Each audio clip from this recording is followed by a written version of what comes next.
నవతా టీవీకి స్వాగతం. ఈరోజు పేపర్లోని విషయాలను ఒకసారి పరిశీలన చేద్దాము. లైవ్ చూస్తున్నటువంటి వాళ్ళు మా యొక్క ఛానల్ను సబ్స్క్రైబ్ చేసుకోండి, తర్వాత షేర్ చేయండి. ఒకసారి చూసుకున్నట్టయితే ఇప్పుడు కాంగ్రెస్ ప్రభుత్వం వచ్చేసి 15 నెలలు జరుగుతుంది, 15 నెలల కాలం అవుతుంది. ఈ 15 నెలల కాలం లోపల ఈ కాంగ్రెస్ ప్రభుత్వము ఇచ్చినటువంటి 6 గ్యారంటీల హామీలు కానీ అది కూడా తొంగలో తొక్కినటువంటి పరిస్థితి ఏర్పడ్డది. ఆల్రెడీ రేవంత్ రెడ్డి గారు చెప్పడం కూడా జరిగింది. ఏమయ్యానంటే ఇండియా టుడే ఇంటర్వ్యూ లోపల రేవంత్ రెడ్డి చెప్పడం జరిగింది. ఏమని చెప్తున్నాడు, మేము 6 గ్యారంటీలు ఇవ్వలేము, గ్యారంటీలు అనేది ఇచ్చుకుంటూ పోతే రాష్ట్రాలు అనేటివి ఖరాబ్ అయిపోతాయి అని చెప్పాడు అనమాట. రాష్ట్రాలు అనేటివి నాశనం అయిపోతాయి 6 గ్యారంటీల వల్ల, ఆర్థికంగా అసలు ఉచితాలే కరెక్ట్ కావు దేశ అభివృద్ధికి అని చెప్పడం కూడా జరిగింది రేవంత్ రెడ్డి గారు. మరి ఆయన ఇచ్చారు కదా వాగ్దానాలు. ఆయన వాగ్దానాలు ఎలక్షన్లో గెలవడానికి ఏమని ఇవ్వచ్చు, మరి అట్లా అది కరెక్ట్ కాదు కదా. ఎలక్షన్ అది ఓటు వేయాలి అంటే ప్రజలు ఏదో విధంగా మనం మభ్య పెట్టాలి. అంటే మభ్య పెట్టాలంటే మోసం చేయాలి. ఈ విషయంలోనే సుప్రీంకోర్టులో కూడా ఒకళ్ళు పిల్లేశారు. ఓకే, అంటే పబ్లిక్ ఇంట్రెస్ట్ లిటిగేషన్ అనేది. అవును, ఈ ఉచితాలు ఇచ్చుకుంటూ పోతే ఆఖరి మన దేశం ఎక్కడికి పోద్ది, దాని పరిస్థితి ఏంటి. అవును, కాబట్టి ఏంటంటే ఈ ఉచితాల మీద సుప్రీంకోర్టు ఏదన్నా కంట్రోల్ ఏమన్నా చేయగలదా అనే ఒక పిల్లేయటం జరిగింది. ఓకే, దాని మీద ఆ బెంచ్ ఏం చేసిందంటే, ఏ బెంచ్కి అయితే వచ్చిందో వాళ్ళు ఫుల్ బెంచ్కు రిఫర్ చేస్తున్నాము, ఇది ఎప్పటికైనా దేశానికి అనర్థమే అనే మాట చెప్పారు. అంటే ఇప్పుడు మీరు చెప్పారు కాబట్టి. అయితే మీరు అన్నదానికి సుప్రీంకోర్టు ఏం చేసిందంటే ఒక సంస్థను ఏర్పాటు చేసింది. ఎవరైతే ట్యాక్స్ పేయర్స్ ఉన్నారో ట్యాక్స్ పేయర్స్ కు వాళ్ళ కమిటీ పెట్టారు అనమాట. వాళ్ళ సొసైటీ లాగా, ఎప్పుడైతే సొసైటీ లాగా అంటే దాన్ని ఏమంటారు, మొత్తం వాళ్ళ కంట్రోల్లోనే ఉంటుంది అనమాట. ఇప్పుడు ఉచితాలు ఎవరైతే ట్యాక్స్ పేయర్స్ డబ్బులు ఉచితాలు ఎక్కడి నుంచి వస్తాయి, గవర్నమెంట్ కు మాలాంటి ట్యాక్స్ పేయర్స్ చేస్తే ట్యాక్స్ గవర్నమెంట్ ఎంప్లాయీస్ కావచ్చు, ప్రైవేట్ వాళ్ళు కావచ్చు, ఎవరైనా కావచ్చు, బిజినెస్ పీపుల్స్ కావచ్చు. ఇప్పుడు అంటే ప్రతి మనిషి ఒక వస్తువు కొన్నాడు అని అంటే దానికి ట్యాక్స్ ఉంటుంది. ఆ ట్యాక్స్ అనేది గవర్నమెంట్ జమ అవుతుంది. ఈ ట్యాక్స్ అనేది గవర్నమెంట్ జమ అయినప్పుడు ఆ ట్యాక్స్ ఏం చేయాలి, ప్రజల మేలు కోరేట్ చేయాలి. అంటే ఉచిత విద్య గానీ, వైద్యం గానీ, ప్రజలకు పనికొచ్చేది. వీటిని కంట్రోల్ చేయమని చెప్పేసి అధికారం ఇస్తారు అధికార పార్టీకి. అధికార పార్టీలు ఏం చేస్తున్నారు, వాళ్ళ నోటికి వచ్చిన వాగ్దానాలు ఇస్తున్నారు. అది ఇస్తాం, ఇది ఇస్తాం, అది ఇస్తాం, ఇది ఇస్తాం అని. అంటే ఆర్థిక స్థితిగతులను, ఆర్థిక పరిస్థితిని చూసుకోకుండా నోటికి వచ్చిన వాగ్దానాలు అనేది చేస్తున్నారు. అవును, దానికి ఏమైపోతుందంటే టోటల్ గా ఆర్థిక వ్యవస్థ అనేది ఖరాబ్ అయిపోతుంది. ఇప్పుడు మనిషికి అన్ని ఫ్రీగా ఇచ్చి సోమరిపోత అవుతాడు. మన ఇంట్లో మన పిల్లగాడే ఉన్నాడు అనుకోండి, వాడికి అది ఏడు జరిగితే మనం ఇచ్చుకుంటూ పోయినాం అనుకోండి, డబ్బు విలువ తెలియదు, పని విలువ తెలియదు, ఏది తెలియదు. డబ్బులు ఇచ్చుకుంటూ పోతే వాడికి ఏమైపోద్ది అంటే, నాకు ఫ్రీగా వస్తున్నాయి డబ్బులు, నేను కష్టం ఎందుకు పడాలి అని చెప్పేసి వాడు సోమరిపోత తయారవుతాడు. ఈ విషయంలో కూడా మొన్న సుప్రీంకోర్టులో జడ్జి బిఆర్ గవాయ్ అనుకుంటా, ఆయన కామెంట్ చేశాడు, ఫ్రీగా అన్ని ఇచ్చుకుంటూ పోతుంటే అసలు మనిషి కష్టం అంటే ఏంటో తెలియట్లేదు, రేపటికి ఏమొద్దో అర్థం కాదు. అవును అని ఆయన మహారాష్ట్ర చెందిన వ్యక్తి, ఎవరు ఆ జడ్జి, మా మహారాష్ట్రలో ఆయన చెప్పిన మాట, మా మహారాష్ట్రలో కూలి పని చేయడానికి మనుషులు రావట్లేదు. వాస్తవం. కాబట్టి ఏంటంటే ఈ ఉచితాలు అనేవి ఏదో ఒక చోట పులి స్టాప్ పెట్టాలి, దీనివల్ల చాలా అనర్థం అవుతుంది అనే మాట. అవును, ఇది కేవలం ఒక 1 వీక్ క్రితం విషయమే. ఓకే, ఏదైనా ఏమైపోతుందంటే ఇది ఒక 10-20 సంవత్సరాల క్రితం ఇంత లేదు. అవును, ఈ 10-20 సంవత్సరాల నుంచే ఇస్తుంది. అవును, ఈ రాజకీయంలో వాడు లబ్ధి పొందడానికి జనాల సొమ్మును వాడుకుంటున్నాడు. ఓటు బ్యాంకు జనాలు కూడా అదే విధంగా అలవాటు అయిపోయారు. ఇంతకుముందు 20 సంవత్సరాల క్రితం ఓట్లు, ఇప్పుడున్న ఓట్లు తేడా మీకు ఏమైనా కనబడుతుందా? చాలా తేడా ఉంది. ఎందుకంటే గత అసెంబ్లీ ఎలక్షన్స్ అనుకుంటా, నాకు బాగా గుర్తుంది, ఒక మన మెదక్ డిస్టిక్ లోనే, మన తెలంగాణ ప్రాంతంలో ఒక ఊరి వాళ్ళు మాకు డబ్బులు ఇవ్వలేదు కాబట్టి మేము ఓటేయము అని చెప్పేసి వాళ్ళు ఇప్పుడు ప్రెజెంట్ ఒకప్పుడు మనం చిన్నప్పుడు మనం 30 సంవత్సరాల క్రితం వెళ్ళండి. అవును, ఎలక్షన్ అంటే ఎట్లా ఉంటుండే, చాలా బాగుంటుండే. క్యాండిడేట్ ను చూసి ఓట్లు వేస్తారు. అవును, ఓకే, క్యాండిడేట్ ని చూసి ఓటేసేది. నువ్వు క్లోజ్ అప్ తీసుకో, ఏం చూస్తున్నావు? క్యాండిడేట్ చూసి ఓట్లు వేసేది. క్యాండిడేట్ ఇలాంటి వాడు, క్యాండిడేట్ మనం ఎన్నుకుంటే వాడు స్వార్థపరుడా లేదు అని అంటే మన సొమ్ము తినట్టువాడా అని చెప్పి చూసేటోళ్ళు. ఇప్పుడు ఒక ఎగ్జాంపుల్ గా కొన్ని చూస్తే పుచ్చలపల్లి సుందరయ్య ఉన్నాడు. తర్వాత కమ్యూనిస్టు పార్టీలో కొంతమంది నాయకులు ఉన్నారు. ఇప్పటికి కూడా వాళ్ళు వాళ్ళ సంచి వేసుకొని బస్సులో పోతారు. ఒకప్పటి ఎమ్మెల్యేలు కావచ్చు, ఎంపీలు కావచ్చు. అంతేందుకు లాల్ బహదూర్ శాస్త్రి కూడా ప్రైమ్ మినిస్టర్ అయినప్పుడు కూడా ఇప్పటికి కూడా కొన్ని ఏరియాలలో వీళ్ళు కూడా ఉన్నారు రాజకీయ నాయకులు, మంచి మంచి పొజిషన్ లో ఉన్న వాళ్ళు. కానీ అటువంటి వాళ్ళు వేళ్ల మీద లెక్క పెట్టు కదా. ఈ రోజు ఎలక్షన్లు నిలబడితే ఎలక్షన్ అనేది బిజినెస్ అయిపోయింది.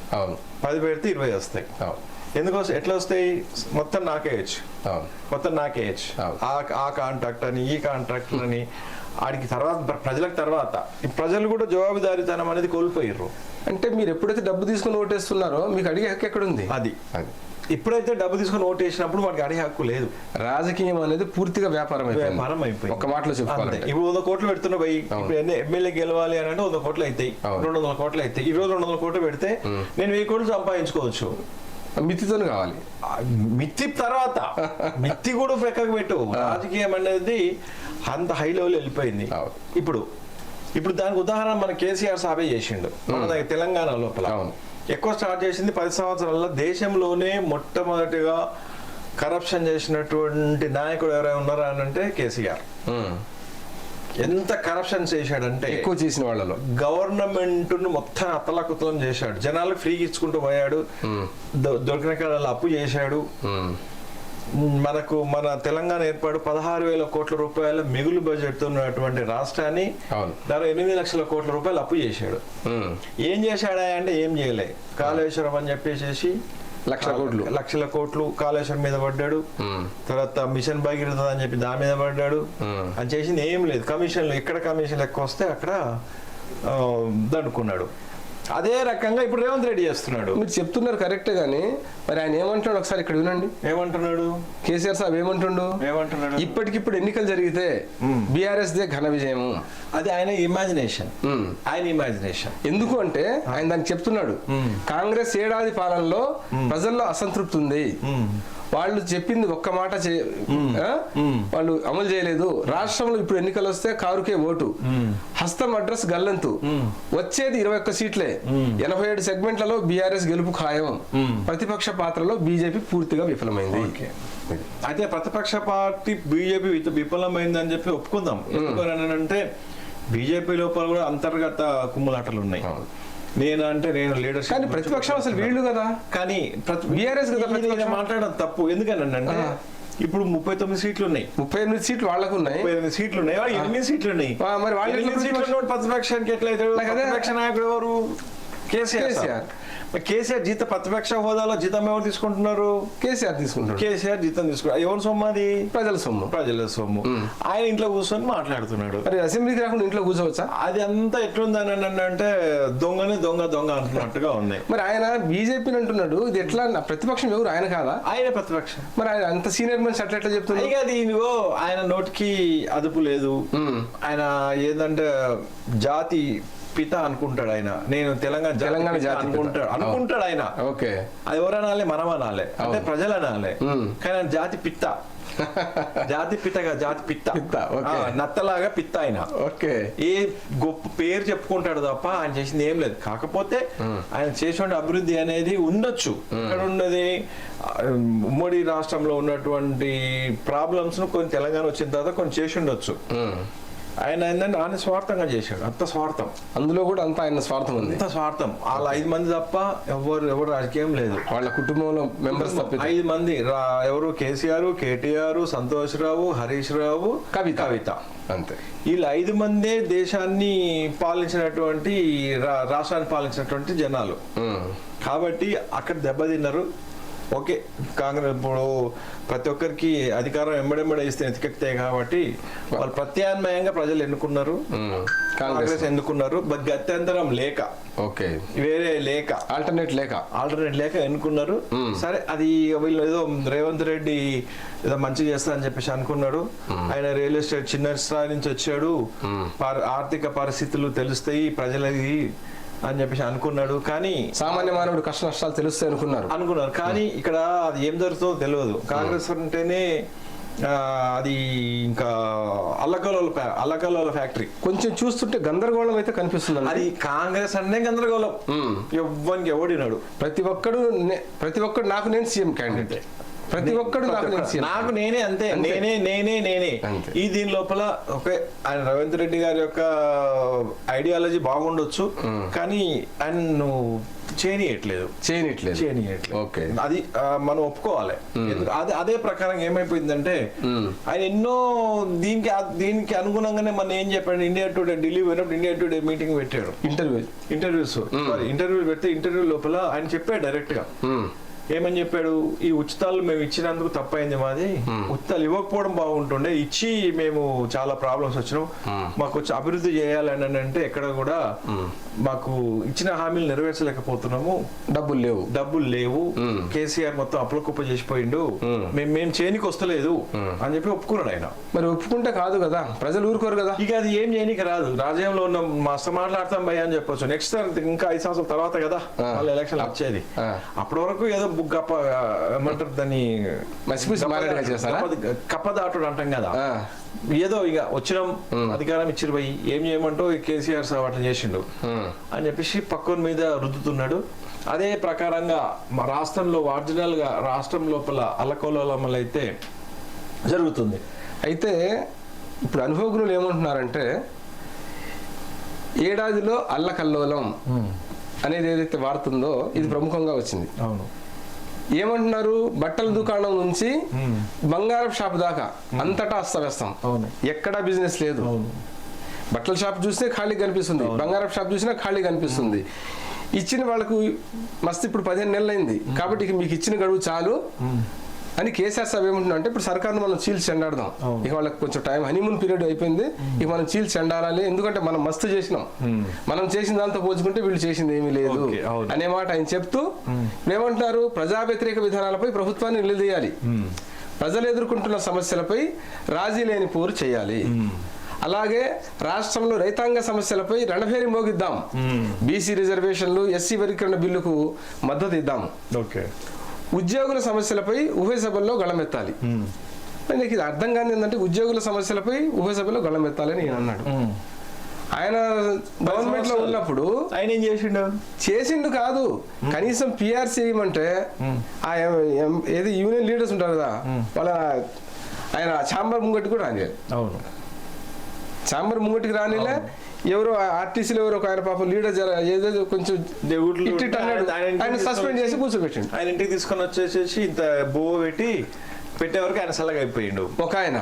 ఇంకొక ఆయన హో ఎగిరిండు, సస్పెండ్ చేసి పడేసిండు, యూనియనే లేకుండా చేసిండు. అవును, మరి మరి మరి కేసీఆర్ సాబ్ ఏమో ఇక్కడేమో ఇలా అంటుండు, మరి అప్పుడేమో అట్లుంది. అది నేను ఇప్పటిదాకా నిన్నాను కదా, తాటిమట్ట, నువ్వు నా నాలుగు అనేది తాటిమట్ట, ఏ విధంగా అయినా కూడా మనం దాన్ని మలుచుకోవచ్చు. అంతేనంటారా? అంతేగా. ఓకే, ఇప్పుడు కరెక్ట్ గా 10 సంవత్సరాలు పాలించినప్పుడు ఇప్పుడు 1 ఇయర్ అయింది. సరే, ఒక్క రకంగా మా కాంగ్రెస్ మనం వెనకేసుకొద్దాం. 10 సంవత్సరాలు పాలించిన తర్వాత సడన్ గా నీకు ఇవన్నీ ఎట్లా అదికి వచ్చినాయి? ఇప్పుడు నువ్వు ఉన్నప్పుడు అన్ని చేయొచ్చు కదా, ప్రతి ఒక్కటి నువ్వే చేయొచ్చు ఇప్పుడున్నటువంటి దాని లోపల. అంతెందుకంటే ఒక కుటుంబం ఉంది, ఉమ్మడి కుటుంబం ఉంది, ఉమ్మడి కుటుంబం లోపల పెద్ద మనిషి ఎవరైతారో ఆ పెద్ద మనిషి కుటుంబాన్ని ఎలబెడుతుంటాడు, కుటుంబం విడిపోద్ది. విడిపోయిన తర్వాత ఉన్న ఆర్థిక పరిస్థితులు అన్ని అప్పులు వచ్చినాయి, అన్ని అప్పులు చేసి పెట్టిండు ఆయన. అప్పులు బయటకు వచ్చిన తర్వాత కుటుంబం ఏర్పడిన తర్వాత వాడు ఏ విధంగా పైకి వస్తాడు? అప్పులు తెరపాలి, బిన్నెలు తెక్కుకోవాలి, అని టైం పడుతుంది. అవు. ఈ టైం పడుతుంది దాని గురించి ఇప్పుడు కాంగ్రెస్ ప్రభుత్వం అదే చేసింది అనమాట. ఇప్పుడు ఆయన కేసీఆర్ సాబ్ కూడా అదే అంటుండు, 15 నెలలు టైం ఇచ్చినా ఇక మస్తు అయిపోయింది, ఇక వీళ్ళతో కాదు. కాబట్టి బీఆర్ఎస్ మీద వీళ్ళు తప్పుడు ఆరోపణలు, ఏది కాంగ్రెస్ చేయడానికి చేత కాక బీఆర్ఎస్ మీద తప్పుడు ఆరోపణలు చేస్తున్నారు అనేది, కాబట్టి వాటిని తిప్పి కొట్టండి అనేది కూడా ఇప్పుడు ఏడాదిలోనే తెలంగాణ అల్లకల్లోలమైంది. అవును, కాంగ్రెస్ ప్రభుత్వం తెలంగాణ ప్రజలను నిర్దయగా ఏడిపిస్తుంది. బట్టల దుకాణం నుంచి బంగారం షాప్ దాకా బాధపడిన మనిషి లేడు. వాళ్ళకు 15 నెలల సమయం ఇచ్చినాం, ఈ గడువు చాలు, ఇక చల్లాడని అని బీఆర్ఎస్ అయితే కల్వకుంట్ల చంద్రశేఖర్ పార్టీ ప్రజాపతిని దిశానిర్దేశం చేశాడు. మంగళవారం తెలంగాణ భవన్లో పార్టీ అధినేత కేసీఆర్ అధ్యక్షన శాసనసభ పక్ష సమావేశం జరిగింది. బుధవారం నుంచి ప్రారంభం కానుంది. ఈ రోజు శాసన మండలిలో సమావేశం అనుసరించాల్సిన వ్యూహాల మీద ఆయన దశ నిర్దేశం చెప్పాడు. కానీ రాజులేటి పోరాటం చేయాలని పిలుపునిచ్చాడు, అన్ని చెప్పిండు. కానీ నేను మాత్రం రాను, మీరు పోండి. ఇదేం లెక్క నాకు అర్థం కావట్లేదు. ఇక అది ఎందుకంటే చీల్చి చెండాడే మనిషి అక్కడ ముంగటుండి చెండాడొచ్చు కదా, వాళ్ళని చీల్చి చెండాడొచ్చు కదా అంటే భయం. మరి ఆయన కూడా అదే రేవంత్ రెడ్డి అంటుండు, నువ్వు రా సభకు రా మాట్లాడు, భయము సలహాలు భయము అని అంటే ఒకప్పుడు నేను దూరంలోని అహంకారంతో అసెంబ్లీ లోపల మాట్లాడినటువంటి మాటలు అసెంబ్లీకి పోయిన తర్వాత ఏ విధంగా ఉంటుంది వెనకాలంగా చూసుకుంటే అప్పుడు యాదకి వస్తా అనమాట. అరే ఆ సభలో నేను పలానోని నేను విమర్శించిన చేసి మాట్లాడి వాటి ముంగల నేను ఏం మాట్లాడాలి, చిన్నతనం అనమాట. ఇప్పుడు ఎగ్జాంపుల్ గా ఏమైపోయింది ఆంధ్ర లోపల, జగన్మోహన్ రెడ్డి ఏం చేశాడు, మనిషికి విలువ లేకుండా తీసిపడేసిండు, చాలా హీనంగా మాట్లాడేది చంద్రబాబును. అవును, అలాంటి చంద్రబాబు ముఖ్యమంత్రి అయ్యిండు అంటే ఉల్టా అయ్యింది. అవును, ఇప్పుడు ఏం పరిస్థితి, జగన్ పరిస్థితి ఏంది, అసెంబ్లీకి వచ్చే పరిస్థితి లేదు. ఇప్పుడు 170 సీట్లకు 170 సీట్లు వస్తే అహంకారంతో పలికిండు. అవును, కానీ ఎక్కడ పోయాడు, వై నాట్ 175 అన్నాడు. అది ఎందుకు ఇయ్యరు నాకు అని అన్నాడు. ఎందుకు ఇచ్చిరుగా, 11 ఇచ్చిండ్రు. మరి 11 కూడా లేకుండా అయిపోతుండే. అవును, అప్పుడు తెలిసి వస్తుండే అహంకారం అనేది. అది ఆ విధంగా సేమ్ జగన్మోహన్ రెడ్డి ఏ విధంగా అయితే ఉన్నాడో అక్కడ మన తెలంగాణ లోపల కూడా ఈయన కూడా అదే విధంగా. కానీ ఇద్దరు ఒకటే అని అంటున్నారు కదా. అంతే, ఇద్దరు ఒకటే. ఆయన పిలుస్తాడు ఇంటికి, ఇది ప్రజాభవన్ కా, ఇది అంతే ప్రగతి భవన్ పిలిపించి ఆయన దావత్ ఇచ్చి చేసి మంచిగా, తర్వాత నీళ్లు ఎంత తీసుకుపోయినా నువ్వేం చేసినా మేమేం జరిగింది. ఇప్పుడు ఇదంతా ఏమైపోయింది అంటే చెప్పడం వరకే ఇతను చేస్తున్నటువంటి పని కేసీఆర్ గారు. అయితే వాస్తవంగా చూసుకున్నట్టయితే ఈయన చెప్పినటువంటి వాస్తవం ఇప్పుడు ఏంది, ఇక్కడ జనాలకు ఉపాధి లేదు సార్. ఎందుకు లేదు అని అంటే ఫస్ట్ చేయాల్సిందే రియల్ ఎస్టేట్ మీద. అవును, రియల్ ఎస్టేట్ అనేది ఏంటంటే ఇచ్చిపుచ్చుకోవడంలో మనీ అనేది సర్క్యులేషన్ అవుతుంది, రొటేషన్ అవుతుంది.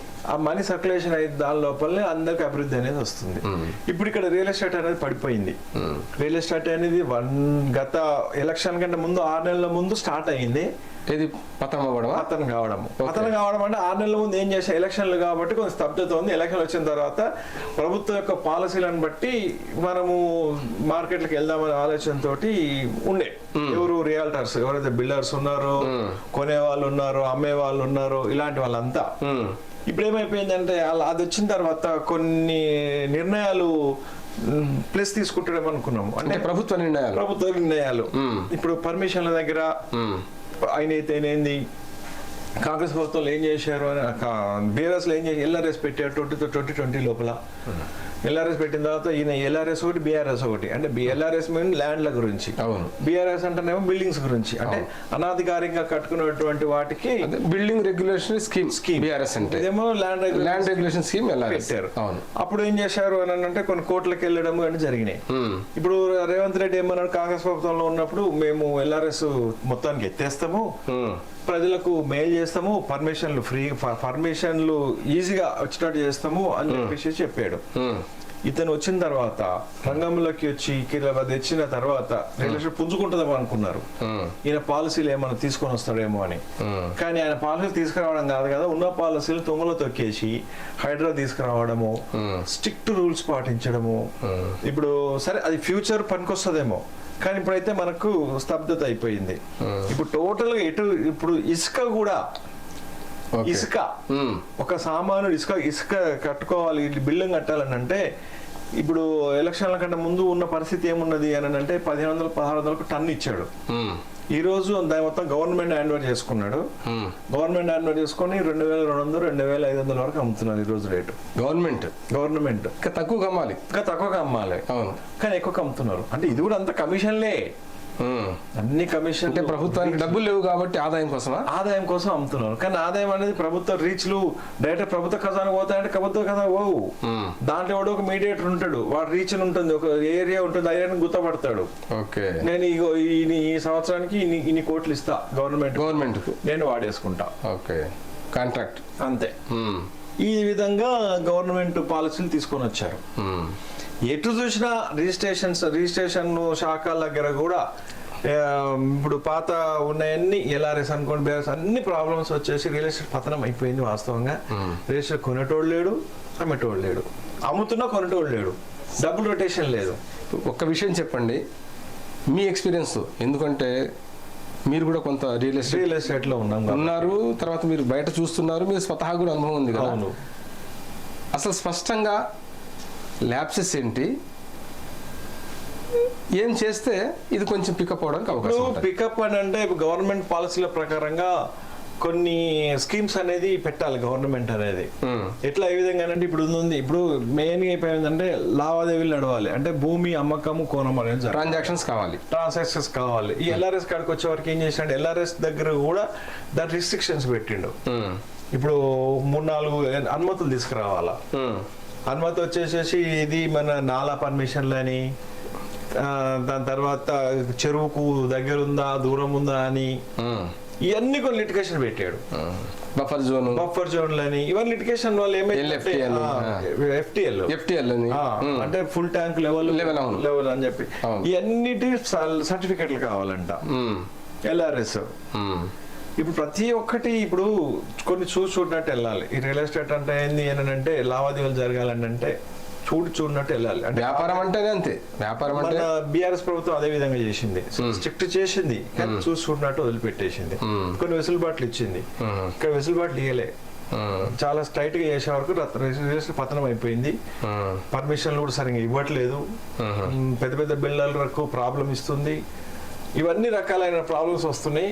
ఇది జరుగుతున్నటువంటి విషయం అన్నమాట. ఇంకొక విషయం వార్తలో ప్రముఖంగా ఏమని కనిపిస్తుందంటే 20% కమిషన్ల లొల్లిపై అధిష్టానం ఆగ్రహం. అంటే రాష్ట్రంలో ఉన్న ఈ రేవంత్ రెడ్డి గవర్నమెంట్ 20% కమిషన్ తీసుకుంటుంది, ఆ కమిషన్ లో పంపకాల్లో ఏదో తేడాలు వచ్చినట్టుంది, హైకమాండ్ విషయం పోయింది అనేది ఇక్కడ ప్రముఖంగా వార్త ప్రచురించారు. దీని విషయం మీ విశ్లేషణ ఏంటి? అది వాస్తవం. అది ఇప్పుడు ఇంత ముందు కేసీఆర్ ప్రభుత్వం 10% ఉండే కమిషన్లు. ఒక కాంట్రాక్టర్ ఒక పని చేయాలి అని అంటే 10% కమిషన్ ఇచ్చేటోళ్ళు, అది ఇప్పుడు 20% చేసి, అంటే అది బహిరంగంగానే కాంట్రాక్ట్ కావాలంటే నాకెందుకు రా నేను నీకెందుకు ఇస్తా కాంట్రాక్ట్, దాంట్లో ₹1 కోటి లాభం వస్తుంది, నాకు 20 లక్షలు నాకు ఇచ్చేయి. పెట్టుబడి పెట్టినోడు పోతున్నాడు, ఓన్లీ మీద సంతకం. ఈ అవినీతి ఎంత ఏం మాట్లాడినా అంత అవినీతి లెక్కలు. ఇప్పుడు ఎన్నికలు వస్తే కార్కు అన్ని చెప్తున్నాడు, ఎంత వాస్తవంగా ఉండొచ్చు, మనకి మళ్ళీ అంత మనం ఏం చెప్పనీకే రాదు.